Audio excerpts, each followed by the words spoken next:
I'm going to be honest, you suck at chemistry, and here's why. You're not necessarily bad, you're just not studying right, and you're not using the right tactics to perform more efficiently.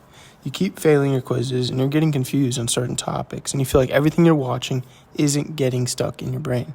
And that's exactly where the first problem lies. You're watching, not writing. I'm sure you've watched countless videos on how to balance chemical equations or how to do stoichiometry, but you're not doing them for yourself. And even if you are, you're not being repetitive. It's a once and done type of deal for you. You have to do it over and over again if you really want it to stick.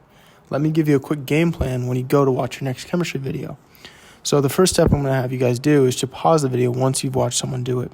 After you've paused it, write the problem down that they just did, and then try and do it from memory without the help of the tutor.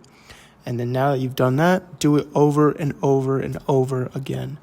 I don't want you to stop. I just want you to keep doing it, and it will get stuck in your brain, I promise you. The next problem that you guys are probably facing is that you don't know your conversions. Things like milliliters, liters, and kiloliters keep getting mixed around in your head, and you don't know which one's bigger than the other. The same with meter conversions or stuff like that.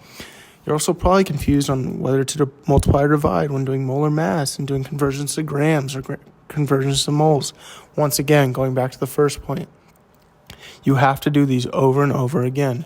And I would recommend having a chart up that shows how to do them. There's an easy chart that I'll show you right here that shows the conversions from grams to moles or liters to moles, stuff like that. You can even go from molecules to moles. It's easy. You just have to do it over and over again. And eventually you won't even need the chart. The final biggest problem that's holding you back in chemistry is not understanding periodic trends. If there's one thing that stuck with me through not only general chemistry 1 and 2, but also organic chemistry, is the periodic trends and how they influence different elements. You'll quickly learn that certain elements may react more readily than others simply due to their electronegativity or electron affinity. You'll also have basic questions on quizzes and exams based on these, but lucky for you, you can just use this periodic trend chart here and have these trends memorized. So I'd highly recommend just going over this, once again, back to the first problem, over and over again. Chemistry isn't just something that can be learned overnight. You have to study, and you have to study well. Stop being lazy, get disciplined, and don't study the night before. You guys are not going to retain the information if all you do is study the night before. You have to get it to stick in your brain, or else when it comes time for the test, you're going to get a 50%. I promise you will. If you need help on other concepts, just go ahead and check out my other videos. I promise you'll be well on your way to getting the grade if you want.